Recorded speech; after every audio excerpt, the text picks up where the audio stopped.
Alors évidemment, vous vous rendez bien compte que ce matin, je vais vous parler de Noël, que je vais vous parler de l'incarnation. Je préfère le terme incarnation parce que le terme Noël, finalement, il faut chercher pour le trouver dans la Bible.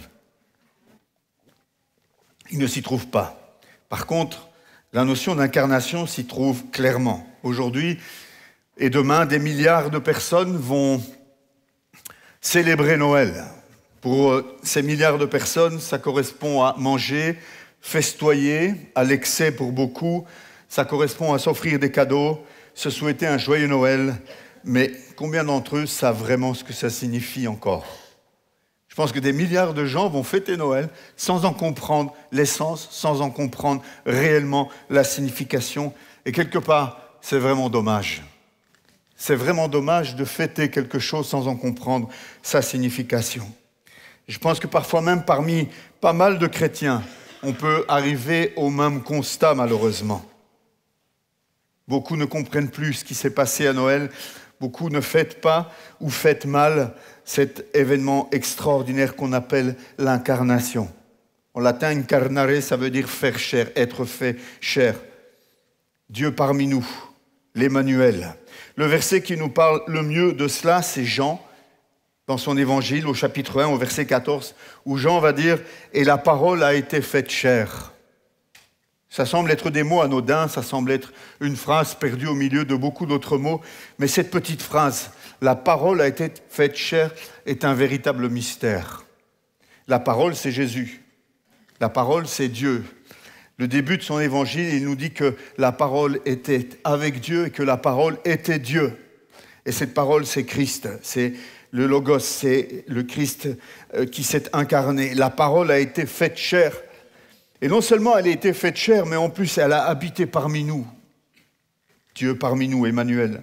Pleine de grâce et de vérité, nous avons contemplé sa gloire, une gloire comme la gloire du Fils unique venu du Père. À Noël, ce que nous fêtons, c'est l'incarnation. C'est la venue de Jésus parmi nous. C'est le fait que Dieu ait ajouté notre humanité à sa divinité. Dieu s'est abaissé à Noël pour pouvoir nous élever plus tard. Dieu s'est abaissé en s'incarnant pour pouvoir nous élever et nous attirer à lui. C'est la particularité du christianisme, où c'est Dieu qui fait l'effort de venir vers nous. Ce n'est pas nous à faire des efforts pour aller vers lui, c'est lui qui s'est abaissé.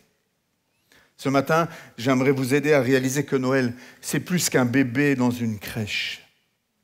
J'aime souvent dire que le petit Jésus n'existe plus. Il a bien grandi. Bien grandi. Maintenant, le petit Jésus, il est couronné de gloire. Il est revêtu de majesté. Et il siège pour l'éternité à la droite de son Père. Le petit Jésus n'existe plus. Et je dirais même, le Jésus en croix n'existe plus. Il est sorti du tombeau et il est à la droite de Dieu. Il est glorifié, il est exalté.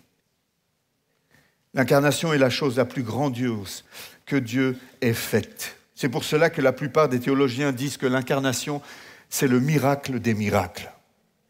L'incarnation, c'est le miracle des miracles.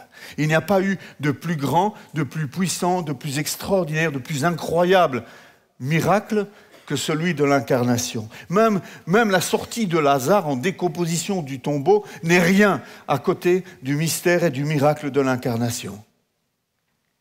Parce que ce que Dieu a accompli au niveau de l'incarnation, c'est quelque chose que nous ne pouvons pas saisir pleinement. Thomas Goodwin, un puritain, disait « Quand le Fils a pris chair, le ciel et la terre se sont rencontrés, Dieu et l'homme se sont embrassés. » Expliquer l'incarnation, c'est expliquer comment l'éternité a pu entrer dans le temps. Parce que c'est ça, Dieu est éternel et Dieu choisit à un moment donné, lui qui est éternel, il choisit d'entrer dans le temps. C'est fou, c'est quelque chose de dingue. C'est comprendre comment l'immensité a-t-elle pu se restreindre à un espace. Celui qui est infiniment grand a choisi de devenir infiniment petit finalement. Que sommes-nous à l'échelle de l'univers ? Nous sommes infiniment petits. Dieu a réussi au moment de l'incarnation, lui qui est immensément grand, infiniment grand, il a réussi à se faire infiniment petit. C'est ça l'incarnation, c'est là le mystère. C'est comment l'infini a-t-il pu entrer dans le fini. C'est comment l'immuable, celui qui ne peut pas changer, est-il entré dans le changement.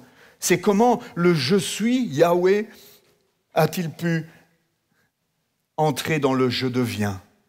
Comment est-ce que Dieu, qui est l'auteur de la création, qui est le créateur, a-t-il pu devenir une créature ?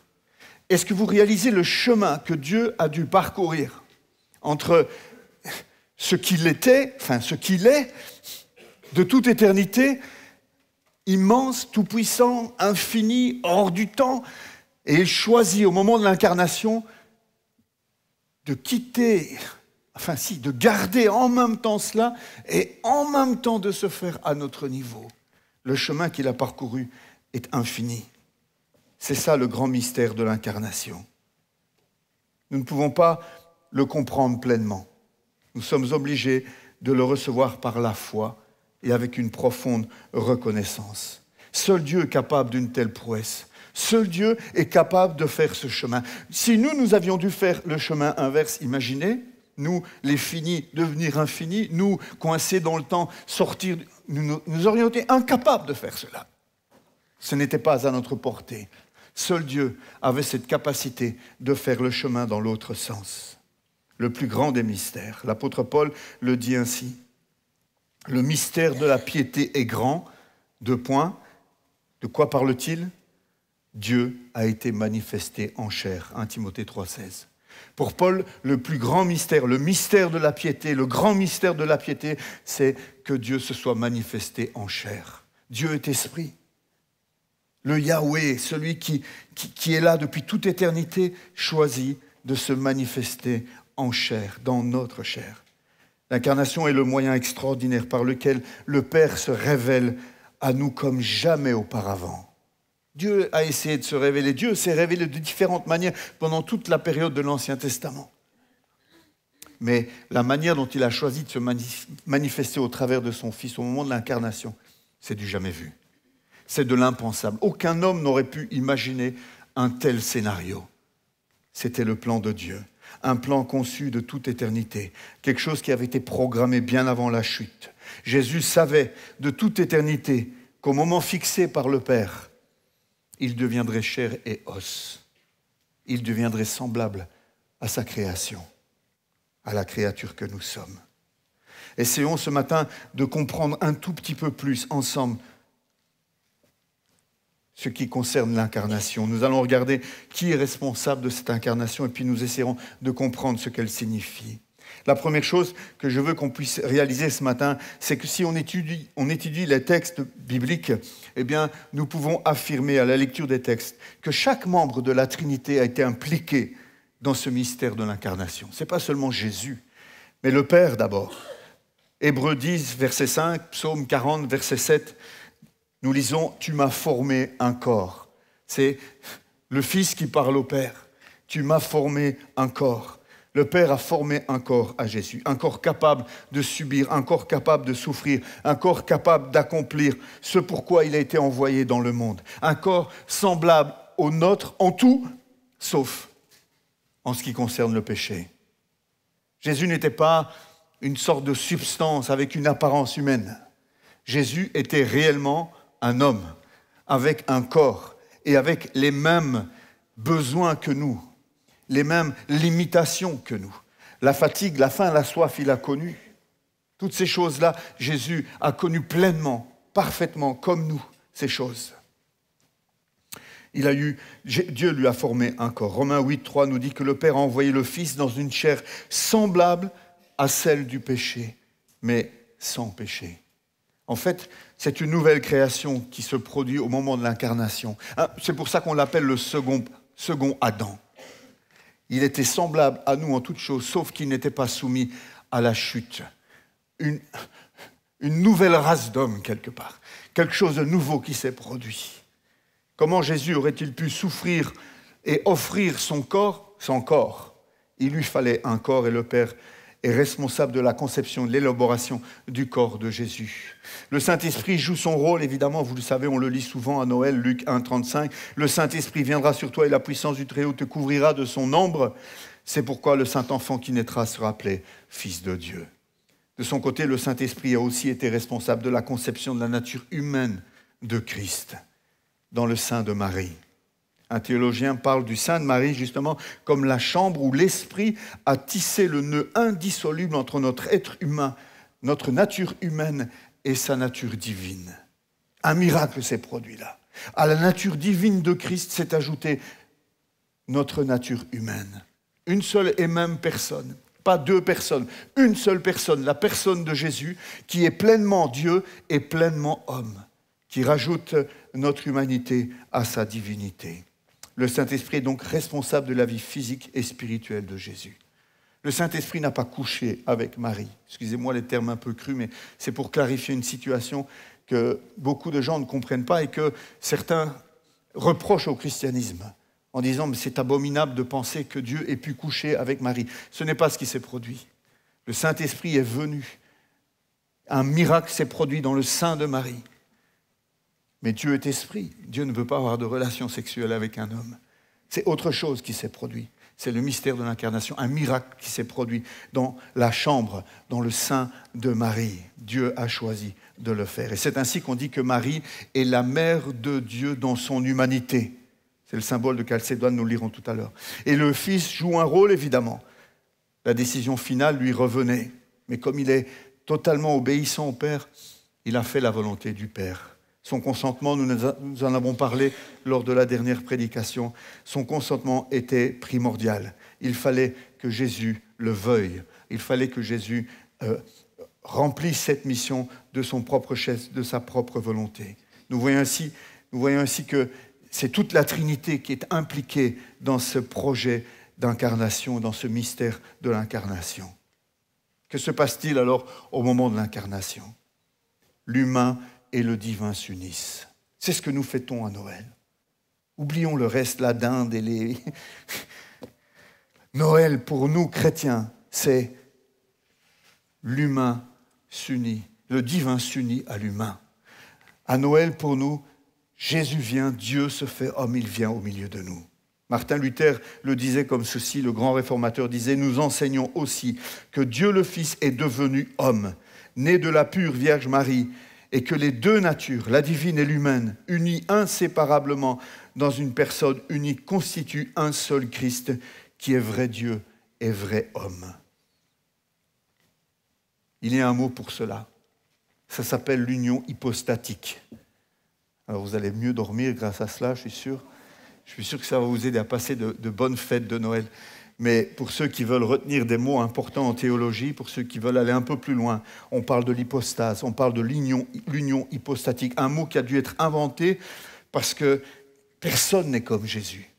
Ce qui s'est produit à l'incarnation ne s'est jamais produit avant et ne se produira plus jamais après. C'est unique. Il est le seul Dieu homme.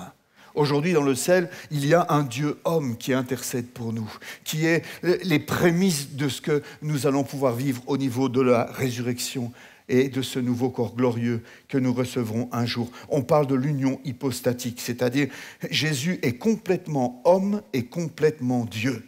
Sa divinité et son humanité sont toutes deux importantes dans notre salut. Il fallait que ce soit Dieu qui vienne, mais il fallait que ce soit aussi un homme qui meure sur la croix. À la fois un Dieu, à la fois un homme. Dieu n'est pas venu dans un homme préexistant, comme certains l'ont dit, en disant, voilà, en fait, c'était une hérésie qui circulait au 1er siècle.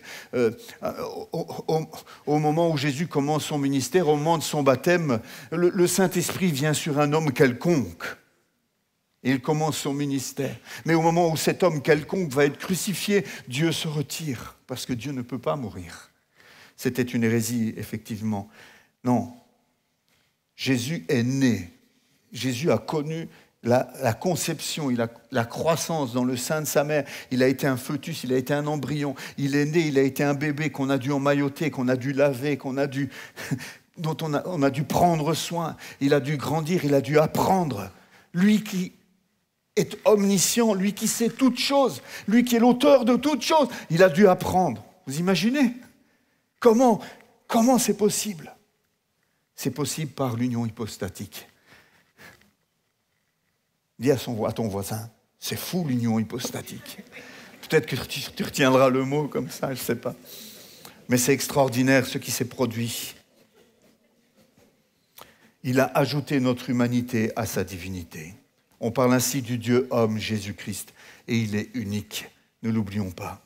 Alors, qu'est-ce que cela a permis ? Eh bien, cela a permis, cette union a permis, entre autres, que Dieu verse son sang pour acquérir son Église. Ce n'est pas moi qui le dis, c'est Paul dans Actes 20, 28. « Prenez soin de l'Église de Dieu qu'il s'est acquise par son propre sang. » Mais Dieu n'a pas de sang. Dieu est esprit. Comment Dieu peut-il verser son sang ? Eh bien, c'est possible par l'union hypostatique. Par ce miracle, ce mystère où Dieu ajoute notre humanité à sa divinité et où les deux font un, une seule personne, fait que Dieu va pouvoir verser son sang pour racheter son Église. Ce n'est pas seulement le sang d'un homme qui a coulé à Golgotha, c'est le sang de Dieu. C'est ça qui est fou dans ce mystère. Cela a permis aussi que Dieu souffre. Mais Dieu ne peut pas souffrir, si, au travers de cette union. Quelle union ? Ouais, voilà, c'est ça, hypostatique. Au travers de cette union, Dieu a pu souffrir. Dieu a pu comprendre ce que c'est que la souffrance. Au travers de cette union, Dieu a pu comprendre ce que c'était dans sa chair que d'avoir faim, que d'avoir soif, que d'avoir peur, que d'être fatigué. C'est extraordinaire. C'est le mystère de l'incarnation. Au travers de cela, Dieu a pu mourir. Mais non, Dieu ne peut pas mourir. Dieu est éternel. Mais au travers de l'union hypostatique, Dieu est mort pour nous. Dieu a donné sa vie pour nous. Waouh! J'aimerais vous lire, comme cadeau de Noël, c'est mon cadeau de Noël pour l'Église Connect, j'aimerais vous lire la conclusion du concile de Chalcédoine qui s'est tenu en 451 après Jésus-Christ et qui a statué justement sur cette nature, sur cette personne de Jésus-Christ, Dieu homme, pour mettre fin à toute une série d'hérésies qui commençaient à courir dans tout l'Empire et dans toute la chrétienté. Voilà ce que ces évêques, après des semaines de discussions, de réflexions, de prières, voilà ce que le concile de Chalcédoine a conclu. Je pense que Martha va vous l'afficher derrière moi. Suivons donc les saints pères, nous enseignons unanimement que nous confessons un seul et même Fils, notre Seigneur Jésus-Christ, le même parfait en divinité et le même parfait en humanité. Le même vraiment Dieu et le même vraiment homme, composé d'une âme raisonnable et d'un corps. Donc ils insistaient justement pour contrer toutes les hérésies en cours. Un vrai corps, une vraie âme, un vrai homme, consubstantiel au Père, donc de la même nature que le Père selon la divinité, et le même consubstantiel à nous selon l'humanité, en tout semblable à nous, sauf le péché, avant les siècles engendré du Père selon la divinité, et au dernier jour, le même engendré pour nous et notre salut de la Vierge Marie, Mère de Dieu selon l'humanité. Ne soyez pas choqués par ces termes. Ce sont des termes théologiques reconnus et acceptés par les catholiques, les protestants et les orthodoxes. Un seul et même Christ, Fils, Seigneur, l'unique engendré, reconnu en deux natures, sans confusion des natures, sans changement, sans division et sans séparation, la différence des natures n'étant nullement supprimée à cause de l'union, la propriété de l'une et l'autre nature étant bien plutôt gardée et concurrent à une seule personne, à une seule hypostase. Un beau mot, quand même. Un Christ ne se fractionnant ni ne se divisant en deux personnes, mais un seul et même Fils, unique engendré, Dieu Verbe, Seigneur Jésus-Christ, selon que depuis longtemps les prophètes l'ont enseigné de lui, que Jésus-Christ lui-même nous l'a enseigné et que le symbole des pères nous l'a transmis. C'est pas un beau cadeau de Noël, ça? Hein? Waouh! Vous pouvez l'inscrire et le noter et le mettre dans votre cuisine, sur votre frigo, mesdames, par exemple. Concile de Chalcédoine. Ça semble barbant, ça semble... Mais croyez-moi, si ce concile n'avait pas statué comme ça a été statué ici, je ne suis pas sûr que le christianisme aurait survécu. Je ne pense pas que nous aurions un christianisme qui soit orthodoxe, c'est-à-dire conforme à la parole. c'est un truc glorieux, cette histoire d'incarnation. C'est vraiment glorieux. Il y a une gloire de Dieu extraordinaire dans l'incarnation. Réalisez avec moi ce matin la distance qui existe entre la nature divine et la nature humaine de Jésus. Une distance que Dieu seul était capable de combler. En Christ, le Créateur s'identifie avec une créature. En Christ coexistent en même temps l'éternité et la temporalité. En Christ coexistent en même temps l'omnipotence et la faiblesse. C'est comme si on mettait de l'eau et du feu. C'est comme si on mettait le pôle plus et le pôle moins. Mais c'est bien plus grand que cela. En Christ cohabite l'omniscience et à la fois l'ignorance. En lui cohabite à la fois l'immuabilité et en même temps le changement. En lui se trouve l'infini et en même temps le limité. Tout cela dans une seule personne extraordinaire que nous adorons jour après jour, la personne de Jésus. C'est miraculeux, c'est géant, c'est magnifique. C'est ça Noël. C'est ça l'incarnation. Ce n'est pas une bonne bouffe, ce n'est pas des cadeaux. C'est Dieu qui fait quelque chose d'inimaginable et d'incompréhensible, que seul lui est capable de saisir pleinement et que nous recevons par la foi. Par l'incarnation, notre Seigneur Jésus-Christ est devenu le premier homme de la nouvelle création, notre glorieux médiateur, le chef de la nouvelle alliance. Vous vous souvenez de Stephen Charnock, le fameux qui traitait les mauvais chrétiens de bâtards? Vous vous souvenez, il y a 2 dimanches. Voilà ce qu'il dit. « Quelle merveille que 2 natures si infiniment distantes soient plus intimement liées que toute autre chose dans le monde. Que la même personne expérimente la gloire et le deuil, une joie infinie dans la divinité et une tristesse inexprimable dans son humanité. Qu'un Dieu assis sur le trône soit aussi un bébé dans une crèche. Que le Créateur à la voix retentissante soit un enfant qui pleure, un homme qui souffre. L'incarnation étonne les hommes sur la terre et les anges dans les cieux, disait-il. » Je vais relire son texte. « Quelle merveille que 2 natures si infiniment distantes soient plus intimement liées que toute autre chose dans le monde.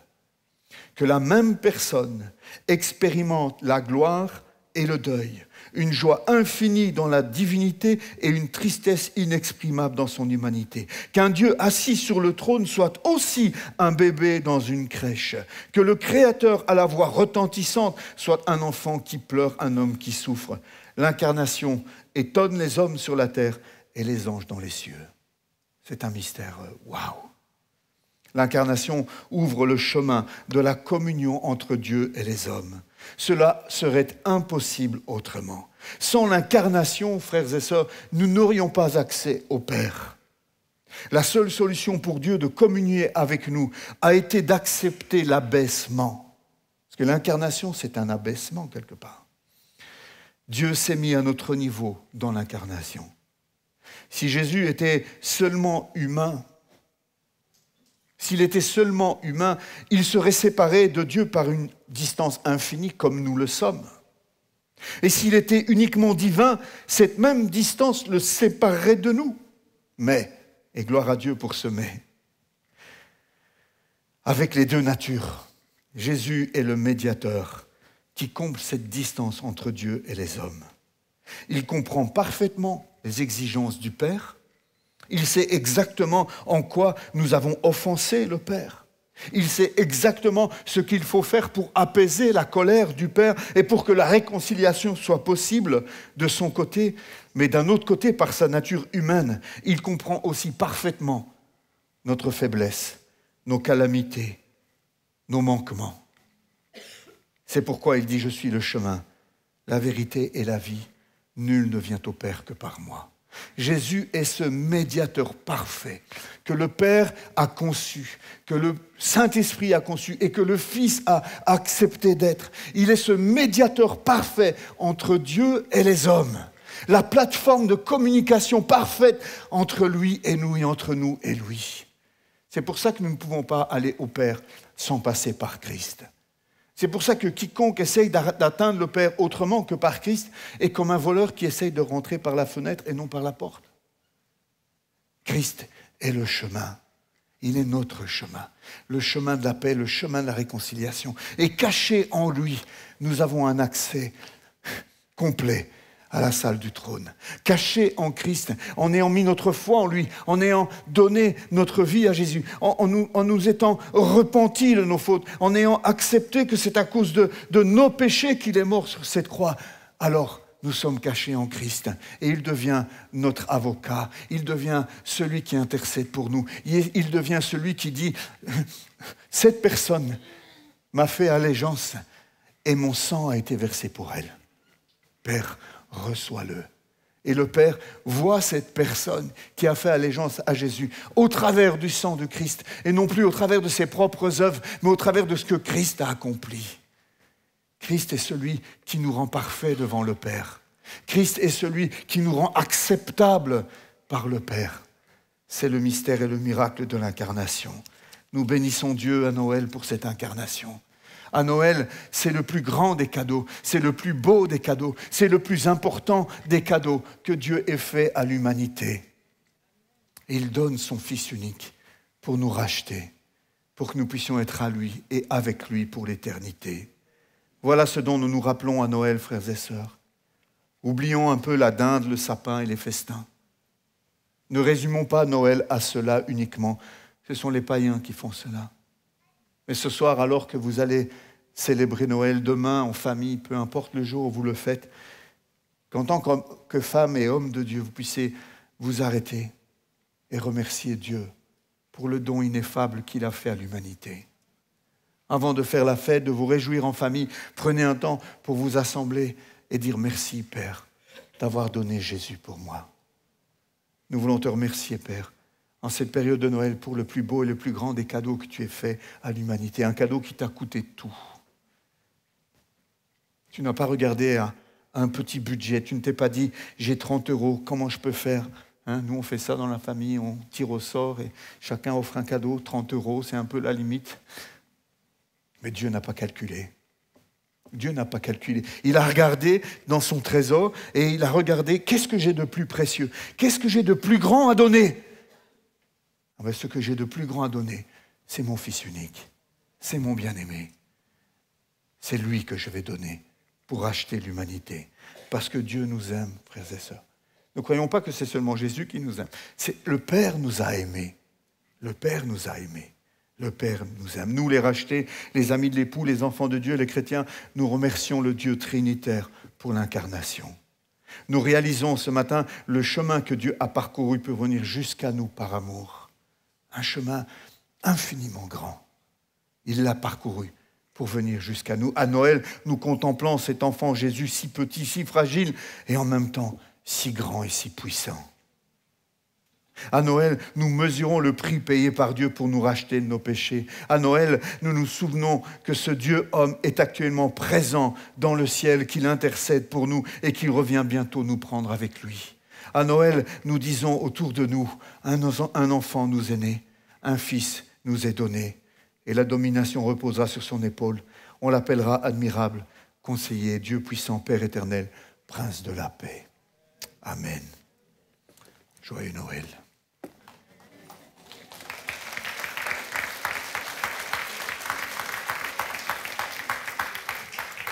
Je vous invite à vous lever avec moi, nous allons remercier le Seigneur pour ce miracle de l'incarnation.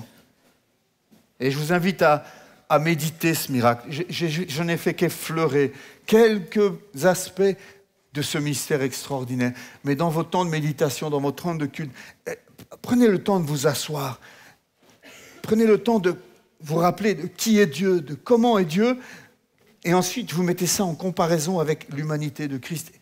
Et vous allez être émerveillés de voir le chemin que Dieu a parcouru. Ce mystère est grand. Seigneur, nous voulons t'adorer ce matin. Nous l'avons déjà fait, mais nous voulons quitter ce lieu avec un cœur rempli d'adoration encore. Nous voulons entrer dans ce temps de fête, Seigneur, avec un cœur rempli d'adoration, d'admiration, de contemplation. Nous ne voulons pas, Seigneur, être comme ceux qui ne comprennent rien à Noël et à l'incarnation. Mais nous voulons, Seigneur, nous laisser, Seigneur, ce matin saisir par ton Esprit Saint et nous laisser remplir de cette joie, de cette contemplation, Seigneur, devant ce mystère extraordinaire. Tu es merveilleux, Seigneur. Notre Dieu est grand, notre Dieu est puissant, notre Dieu est infiniment grand. Et il a accepté de se faire infiniment petit et faible. Nous t'adorons, Seigneur, ce matin. Et nous te donnons gloire. Nous te donnons gloire pleinement. Sois honoré, Seigneur, pendant cette période de fête. Sois honoré. Sois élevé, Jésus, pendant cette période. Amen.